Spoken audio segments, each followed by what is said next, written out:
በስመ አብ ወወልድ ወመንፈስ ቅዱስ አሐዱ አምላክ አሜን።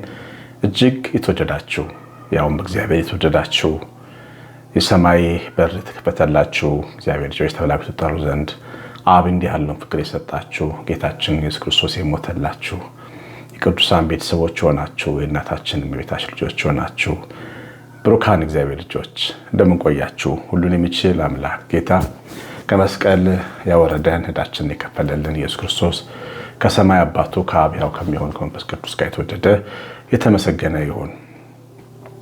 የእግዚአብሔር ልጆች ሁለት ማሳሰቢያዎችን አሳስባለሁ። እንደተለመደው እኛ ክርስቲያኖች ማህተማችን ሃይማኖታችን ከሰው ጋር የምንኖረው ኑሮ እንዲኖረን ያስገድደናል።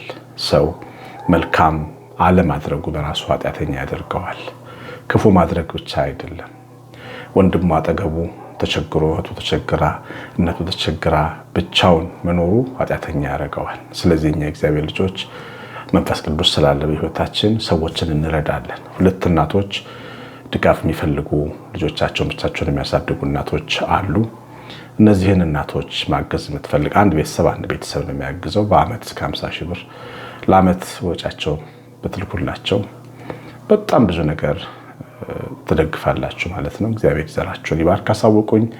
ሁለተኛው ማሳሰቢያ ወደ ቅድስት ሀገር ለ10 ቀን ገና የጌታ ልደትን በተመለከተ ጉዞ ተዘጋጅቷል። ቀራንዮ ኢየሩሳሌም ጋር አንድ ላይ ሆነን ነው የምንሄደው። እናቶች አባቶቻችሁን ብትልኩ ከቻላችሁ እናንተን ብትመጡ የወንጌሉን ቦታ ጌታ የረገጠውን ቤታችን የረገጠችው ቦታ ስመን የልባችን አፍስሰን ብንመጣ ብታሰቡበት ጥሩ ነው። ለሁለቱ ማሳሰቢያዎች 9114138 ስልኬ አለላችሁ። እግዚአብሔር ባርካችሁ ያበራላችሁ። ብሩካን ሳሙኤልን በእግዚአብሔር ፊት ያድግ ነበር ይላል መጽሐፈ ሳሙኤል ቀዳማይ ወይም አንደኛ ሳሙኤል መጽሐፍ ምዕራፍ 3 ቁጥር 1። ይሄ ትንሽ ልጅ 3 ዓመት ወንድ ልጅ ነው። እናቱ በጸሎት በእግዚአብሔር ፊት በማመን የሚገኝ በረከት የተቀበለች ሴት ናት። ሕልቃና ለሚባል ሰው ሚስት የነበረች ስሟም ሐና የተባለ ሁላችሁም ታውቋታላችሁ። በምክንያቷ ምክንያት የምታዝን ሁለተኛ ሚስቱ ሕልቃና ማናት ፍናና የምታሳዝናት፣ የምትበድላት፣ የምታሳፍራት፣ የምትሰድባት በአሽሙር ሰው ያው የድሮ ሰው ወገኛ ነው። በወግ በንግግር በአሽሙር መግቢያ መውጫ የሚያሳጣት ወንድ ልጅ ባለመውለዷ ደግሞ ከመስዋዕቱ እድል የማይሰጣት የነበረች በእግዚአብሔር ፊት ነፍሷን ያፈሰሰች ፈሳ እንደ ውሃ የጸለየች በእውነት ጸሎት ምን እንደሆነ ያስተማረችን የልቧን ሐዘን ተናግራ ፊቷ የፈካ ከዛ በኋላ ደስተኛ ሆና የታየች ካህኑ ሲመርቃት አሜን ያለች እጅግ የቀና ልብ ነበራት። ለእግዚአብሔርም ለሰውም ልቧ የቀና ነበረ። እግዚአብሔር ታማኝ እንደሆነ አምና በፊቱ ነፍሷን አፈሰሰች። ነውር የሚገኝበት የሚታማው ካህን ሲመርቃት ኤሊ ሲመርቃት ሳትንቀው አሜን አለች። ለምን ሰከርሽ? ለምንድነው ወይን ጠጅሽን ካንቺ ማታርቂው ብሎ ሲናገራት ማይመጥናትን ሲናገራት ሳትቀየም በትህትና ራሷን የገለጸች ነፍሷ ያዘነባት ሴት ነኝ፣ ሰካራም ሴት አይደለሁም ብላ በስርዓት ተናገረች። ሰው አክባሪ ሐና እግዚአብሔር ሰምቷት በአመቱ ወንድ ልጅ ወልዳ በስለቷ መሰረት ወደ ቤተ መቅደስ አመጣችው። እግዚአብሔር ሰማኝ ስትል ስሙን ሳሙኤል አለችው። እንግዲህ እግዚአብሔር ምሕረት መገለጫ የሆኑ ሰዎች ያድርገን እግዚአብሔር በእውነት እግዚአብሔር ምሕረት። እኔ አንተን ስወልድ መከራ ነበረብኝ፣ እኔ አንተን ስወልድ ሐዘን ነበረብኝ፣ ሞት ነበረብኝ ከመባል ያድነን። እኔ አንተን ስወልድ እግዚአብሔርን ፊት አየሁት፣ ረዳኝ፣ ሰማኝ፣ ጆሮቹ ወደ እኔ ዘንበላሉ የሚል ስም አወጣችለት እና ሳሙኤል ያው 3 ዓመት ከእናቱ ጋር ከኖረ በኋላ ከዘላለም አምላኩ ከእግዚአብሔር ጋር ይኖር ዘንድ ወደ ድንኳን አመጣችው። በጣም የሚገርማችሁ ሳሙኤል የመጣበት ድንኳን እጅግ አሳዛኝ ችግር ውስጥ ነበር። በጊዜው ካህኑ ኤሊ ይባላል። እንደ ካህናት አለቃ ነው፣ ሽማግሌ ነው። 2 ጎረምሳ ልጆች አሉት። እንደ ዲያቆናት ሌዋውያን ናቸው። እንደ ዲያቆናት ያገለግላሉ። በአዲስ ኪዳን በእኛ ቋንቋ ዲያቆናት የምንላቸው በድሮ ዘመን ሌዋውያን ተብለው የአሮንን ስራ ለሚሰራው ለካህን ረድ ሆኑ፣ እንጨት የሚፈልጡ፣ ስቡን የሚያቃጥሉ፣ የመስዋዕቱን ቦታ የሚጠርጉ ብዙ ስራ የሚሰሩ ነበሩና ከነዚህ መካከል 2ቱም ዲያቆናት ናቸው። ወደፊት እግዚአብሔር ቢፈቅድላቸው ካህን ሆነው ሊቀቡ የሚችሉ ልጆች ነበሩት። ግን እድለኞች አልነበሩም። እግዚአብሔርን የማይፈሩ ነበሩ። በጣም ደፋሮች ነበሩ። የመስዋዕቱን አገልግሎት የሚንቁ ነበሩ። የእግዚአብሔርን መስዋዕት የሚያቃልሉ ነበሩ። መንቀጥቀጥና ፍርሃት በሞላበት ቤተ መቅደስ ድንኳን ውስጥ ደፋሮች ነበሩ። እግዚአብሔር ያለ አይመስላቸውም ነበረ። ልባቸው ተሰውሮ የጠፋ ዓለም የወሰደችው ዓለማዊ ወጣቶች ነበሩ። ከምትሰሙት የተነሳ የሚያስደነግጥ ነገር የሚያደርጉ ነበሩ። በታቦተ ጽዮን ፊት በእግዚአብሔር ድንኳን ፊት ሴት ይዘው የሚተኙ ደፋሮች ነበሩ። በዚህ ልክ ነበሩ። ግን አባት ነበራቸው። ተወባይ ቀጭ የሕዝብ እረኛ ነበራቸው። ግን አባታቸው ያፍራቸው ነበር። እግዚአብሔርን ሳይሆን እነሱን ይፈራ ነበር። አባታቸው ፈሪ፣ ለእግዚአብሔር ክብር የማይሰጥ፣ እነሱ ደፋሮች ነበሩ። ሕፃኑ ሳሙኤል ሄዶ የተጣለው በእነዚህ መካከል ነው ያደገው። ግን ሕፃኑ ሳሙኤል በእግዚአብሔር ፊት ያገለግል ነበር። እግዚአብሔር ሲረዳ አንድ አዲስ መዝሙር የሰራሁት መዝሙር አለ። በዚህ ዓመት ከሚወጡት ቁጥር 10 መዝሙሮች ውስጥ አንዱ ይሆናል ተራራው ሜዳ። እግዚአብሔር እኛን ሲረዳ፣ እግዚአብሔር ስለረዳው ሳሙኤል አልተበላሽም። ዘወር ቢል ደፋር ዲያቆን፣ ዘወር ቢል ፈሪ ካህን፣ ዘወር ቢል ደፋር ልጃገረዶች፣ መንደሩ በድፍረት የተሞላ ነበር። እሱ ግን በመሰዊያው ፊት እየተኛ እግዚአብሔርን ያመልክ ነበር። ሕፃን ልጅ ሆኖ ልቡ ግን በእነዚህ ክፎች አልተቀየረም ነበር። በደንብ ስሙኝ ልጆች፣ የወለዳችሁ ወላጆች፣ ዛሬ ሰዶማውያን አሉ፣ አመፀኞች አሉ፣ የማይታዘዙ አሉ፣ ዩኒቨርስን የሚያመልኩ አዲስ እምነት ተከታዮች አሉ። የተለያዩ አይነት ሰዎች በዓለማችን ላይ አሉ። ልጆቼ ከነሱ ጋር ስለሚውል ብላችሁ ስጋት የሚገባችሁ ለታመነው ጌታ አደራ ሰጧቸው። አደራ ለማይበለው እግዚአብሔር አደራ ሰጧቸው። ከእናንተ እጅ አውጧቸው።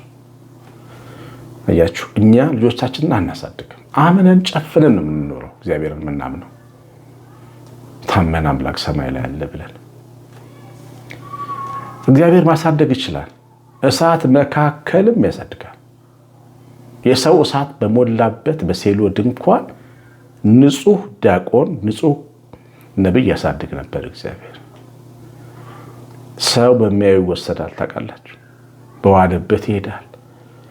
ሳሙኤልን ግን መንፈስ ቅዱስ ጠበቀው። ያችሁ በሰዶም ሀገር አጠገብ የአብርሃም ልጅ ይስሐቅ አደገ። ከአብርሃም ድንኳን ወደ ሰዶም በ40 እና በ70 ኪሎ ሜትር መካከል ነው ርቀቱ። ከአዲስ አበባ ደብረ ዘይት በሉት ወይ ከአዲስ አበባ ሞጆ በሉት። ድፍን የዓለም ሕዝብ የሚመላለስበት መንገድ ነው አብርሃም የተከለው ድንኳን። ነጋዴ በበሩ ያልፋል። ከሰዶም የሚወጣ ነጋዴ በአብርሃም በር በኩል በቤርሳቤ ያልፋል። አብርሃም ድንኳን ውስጥ ግን አልገባም። አብርሃም ልጅ ውስጥ አልገባም። ለምን እናንተ ቤት ይገባል? እግዚአብሔር የለም እንዴ? እግዚአብሔር የለም የምትሉ ከሆነ እንደ ሶሻሊስቶቹ እንደ ኮሚኒስቶቹ ንገሩን። እግዚአብሔር አለ የምትሉ ከሆነ ግን ምልክት አለው ቤታችሁ። ምልክት አለው አልፎ እንዳይገባ ያክፉ ቤታችን። እግዚአብሔር ቤታችንም አምላክ ነው። እግዚአብሔር የማናየውም ነገራችን አምላክ ነው። የማንቆጣጠረውም ነገራችን አምላክ ነው። በቃና ሰርግ ቤት ሙሽራ ወይን ጠጅ ማለቁን በምን አወቀ? አላወቀም እኮ። ወይን ጠጁ ይብቃ ይነስ ምንም አያውቅም። በጓዳ የምትመላለስ እግዚአብሔር ያዘጋጃት ተመልካች ነበረች እመቤታችን። ልጇ ደግሞ ታምር ሰሪ፣ ውሃውን ወይን የሚያደርግ ደግሞ ድንቅ ሰው፣ ድንቅ እንግዳ ነበረ ቤት ውስጥ። እነሱ ያልጠበቁት ድንቅ ጌታ ነበረ ሰው የሆነው። ሙሽራው ሳይ ነገር ተስተካከለ። ስለዚህ እግዚአብሔር የማይታየው ነገራችንን አምላክ ነው። ስንቱ ነገራችንን አይተነው እንዘልቃለን። እሺ ንገሩኝ እግዚአብሔር ልጆች፣ ስንቱን ነገር ታውቃላችሁ? እናንተ ቤት የምትመሩ ሆይ ቤታችሁን ታውቃላችሁ? ጓዳችሁን ታውቃላችሁ? የልጆቻችሁን ክፍልና ስነ ልቦና ታውቃላችሁ? አታውቁም። በፍጹም አናውቅም። እግዚአብሔር ግን እኛ ማናየውን እያየ ልጆቻችንን ይጠብቃል፣ ቤታችንን ይጠብቃል፣ ነገራችንን ይጠብቃል። መቼም በእግዚአብሔር ላይ ስናገር ፈጽሞ አልጠራጠር፣ ቅንጣት ታክል አልጠራጠር። በታማኝነቱ ላይ ስናገር ደፍሬ ነው የምናገረው፣ አምኜም ነው የምናገረው። ዳዊት እንዳለ አመንኩ ስለዚህም ተናገርኩ። እግዚአብሔር ታማኝ ነው።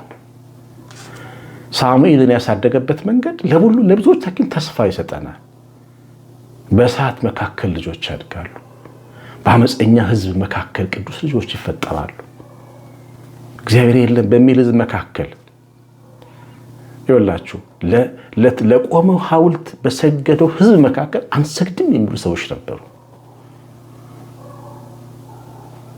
በባቢሎን አማልክት በተወሰደ ሕዝብ መካከል ምስራቅ መስኮት ከፍቶ የሚጸልይ እግዚአብሔር ሰው ነበር ዳንኤል። እግዚአብሔር ማሳደግ ያውቅበታል፣ መጠበቅም ያውቅበታል። እግዚአብሔር ብቻውን አጥር ነው። ብቻውን የህሊና አጥር ነው።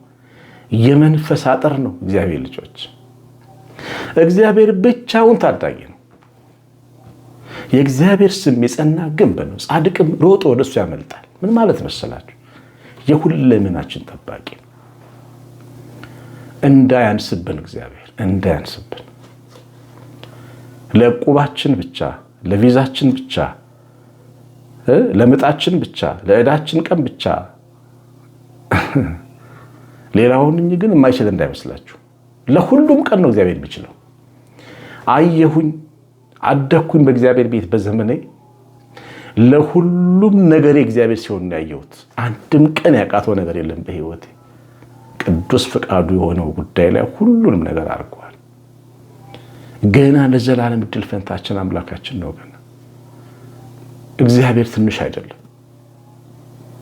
እግዚአብሔር ጠባብ ኩሬ አይደለም፣ ውቅያኖስም አይደለም። እግዚአብሔር ልዩ ዓለም ነው። እግዚአብሔር ከግምት በላይ ነው። እግዚአብሔር ልጆች፣ ስለዚህ ሳሙኤል በእግዚአብሔር ፊት ነበረ። ለፊት ለፊቱ ብዙ ሰው ይተረማመሳል፣ እሱ ግን በእግዚአብሔር ፊት ነበር። ለካ እንደዚህም ይኖራል። መርካቶ በጣም ብዙ ቅዱሳን አሉት። ዱባይ ውስጥ ያሉ አበሾች በጣም ብዙ ቅዱሳን አሉ። ኒውዮርክ ሲቲ ጭልጥ ባሉ፣ ሎስ አንጀለስ ጭልጥ ባሉ ትልልቅ ከተሞች እሳት ውስጥ ቅዱሳን እግዚአብሔር አሉት። ችግር የለበት እግዚአብሔር ለማሳደግ። ምን ከናዝሬት መልካም ሰው ይወጣል። ናትናኤል መገረም የለብህም፣ እንዴት ብለህ መደነቅ የለብህም። ከናዝሬት መልካም ሰው ከዚህም በላይ ያደርጋል። ከናዝሬት መልካም ሰው መገኘቱ አይደለም ቢደንቅ ናትናኤል፣ ከዚህም በላይ ታያለ። ገና ገና ገና ገና የወደፊቱን ዘመን ቤተክርስቲያን ቀጥ አድርገው የሚይዙ የአውሬውን ዘመን የሚጋፈጡ የአውሬውን ርኩሰት የሚቃወሙ ምርጥ ቅዱሳን የሚነሱበት ዘመን እንዳለ ይናገራል እግዚአብሔር ልጆች። እነዛ ልጆቻችን ለምን አይሆኑ? እግዚአብሔር ምን ይከለክለዋል? እኛ ጭንቅላታችን የሚያስበው ብቻ አይደለም ዓለም። በእምነት አይን ስናይ ዓለም ሌላ ናት። በእምነት አይን ተራራው ሜዳ ነው። በእምነት አይን የሚያስፈራው ባያስፈራ ነው። በእምነት አይን ባህሩ አስፋልት ነው። በእምነት አይን ከሞት በኋላ ህይወት ነው የሚታየው። እንኳን ሌላውን ተስፋ ተውት። እግዚአብሔርን አምኖ ሳሙኤል አደገ። እነዛ ሁሉ ተጠራርገው ወጡ። ቆሻሻ ከቤት እንደሚጠረቅ እግዚአብሔር ከመቅደሱ ጠርጎ አወጣቸው። ሳሙኤል ግን አደገ። ቅን የህዝብ ፈራጅ ሆነ። ዳዊትን የመሰለ ንጉሥ ቀባ። ለህዝብ መብራት ሆኖ ኖረ። ለህዝብ መብራት ሆኖም ተኛ፣ እንቀላፋ። ሳሙኤል እግዚአብሔር ያሳድገው። አይበላሽም፣ አይበላሽም። እግዚአብሔር ያሳድግ። ቤታችሁን እግዚአብሔር ያሳድግ። ዘራችሁን እግዚአብሔር ያሳድግ። አይበላሽ።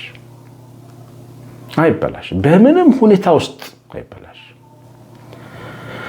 የሰማነውን በልባችን ጻፍ። እግዚአብሔር ቸርነት የእናታችን እመቤታችን ረድኤት በረከት የመላእክት ጥበቃ አብሮን ይሁን። መንፈስ ቅዱስ ይባርካችሁ። ሀሳባችሁን ይሙላ። ልባችሁን በብርሃኑ ይሙላ። እግዚአብሔር ልጆች ሀሳባችሁን፣ ተስፋ ምኞታችሁን በበረከቱ ይፈጽም። የሰጠኋችሁ ማሳሰቢያ እንዳትረሱ። የእናቶችንና የእስራኤል ጉዞዎችንን ቄስ አሸናፊ ገብረማርያም ነኝ። ሰላም